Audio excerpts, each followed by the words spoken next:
supply, switch is down, truck neutral. Those people that are new, that switch is called a splitter. Some people call it T-bar, but DMV just calls it switch. That's fine. You know, I like splitter the best because it splits between high and low range, but whatever.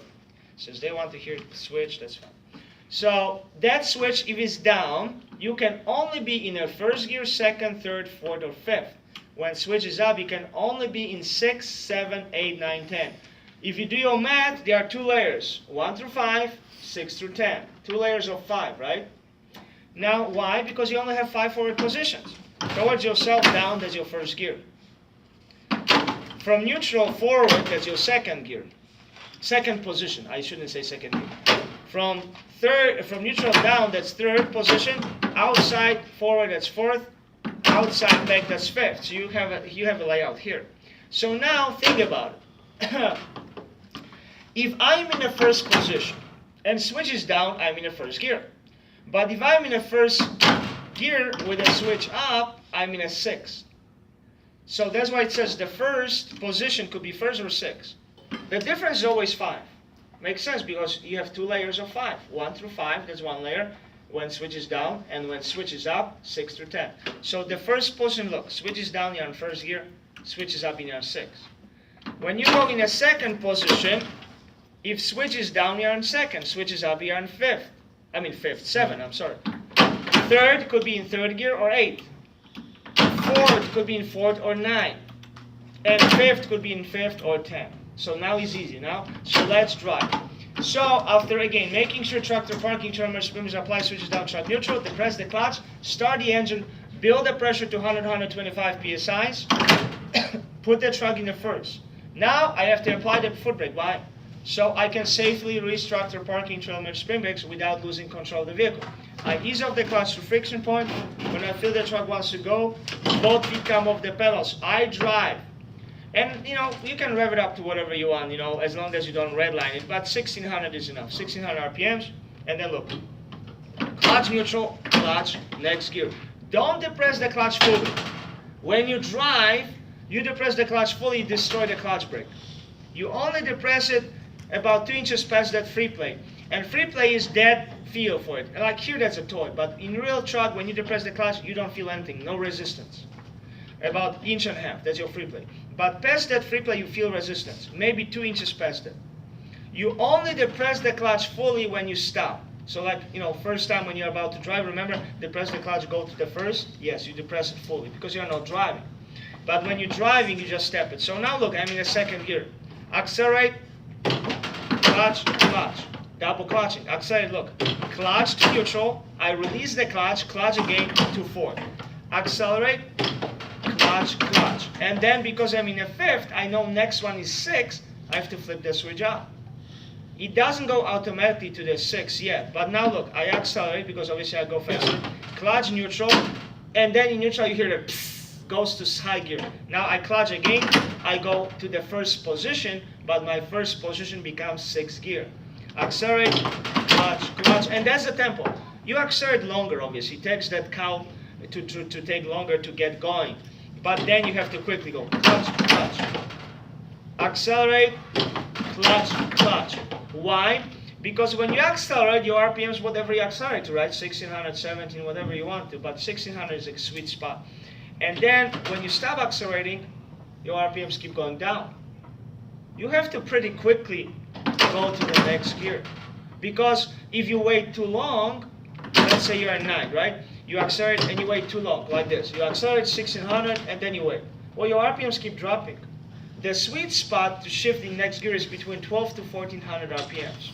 What is the idle? 6 to 900, right? So if I just stop accelerating, my RPMs would drop to that 6,900 range. And at that time, clutch, from the gear to go to neutral, yes, I can do it. In NR, I don't care about the RPMs. But then when I depress the clutch again, trying to put it in the next gear, it won't go. So then don't panic. Rev it up again and put it back. You have 4 seconds to recover in real life during DMV tests. So 4 seconds a lot. If your vehicle, you go uphill, you slow down, let's say again, you made a mistake, right? So hold on, let's go to, let's say we're in fourth. Oh, it doesn't matter. let's say we're at 9. It doesn't really matter. We're at 9 gear, we want to go to 10. So we accelerate. And let's say we're at clutch neutral and we forgot. For some reason, I know we are talking, I got distracted, and now my RPMs went down. There are two choices. If you still have the speed, right, you would just rev it up again and go to that 10th gear. Or, if your vehicle slowed down, rev it up and go back to the gear it came from. You know what I mean? That 9. But that's called recovery, but it's very easy. But anyway, so let's go to the 10. Now let's slow down.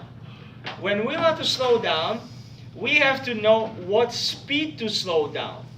Well, in a 9th gear, maximum, that's a good rule of thumb, maximum in a 9th gear, you can drive, I'm not going to because he's recording, you can drive 45 miles per hour.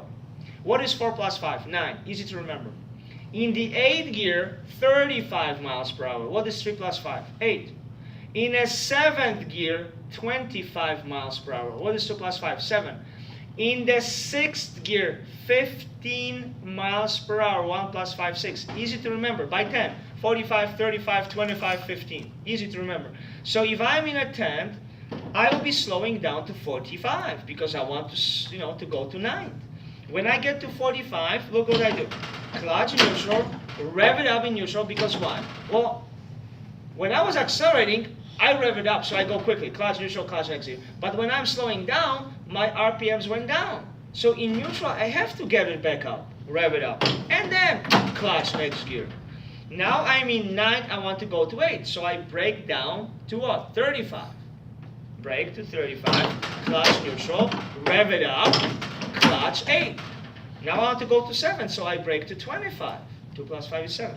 And then clutch neutral, rev it up, clutch 7. Now I brake to 15 because I want to go to 6. So brake to 15, clutch neutral, rev it up, go to 6. Now, the next gear below 6 is 5. That's already low range. You know where the switch has to be in down position. Right? Because 1, 2, 3, 4, 5 has to be switched down. If it switches up, I can only be 6, 7, 8, 9, 10. I'm already in 6, and I'm slowing down. I want to go to 5th. So as soon as I go to 6, I flip that switch down. Am I right now in the first? No. But when I brake, I go clutch neutral. Now I hear that psst, goes to low range mode. I rev it up in neutral, and I go to 5th. Brake, brake, brake. Clutch, rev, neutral. Clutch, next gear. That's why it's called double clutching. Brake, brake, brake. Clutch, rev, clutch, 3rd. Brake, brake, brake. Clutch, neutral, rev, clutch, 2nd. Brake, brake, brake. Clutch, neutral, rev, clutch, 1st. Notice I don't release the clutch. Why? I'm driving the first 1 mile per hour, 2 miles per hour. I just stop the vehicle. The moment it stops, at the same time I depress the clutch fully. I stop. I make sure tractor, first thing, tractor parking, spring brake, and trailer emergency blinkers are applied. I can release foot brake. There's no need for it there. Switch down, neutral, shut the engine off, release the clutch. Look how simple double clutching is, right?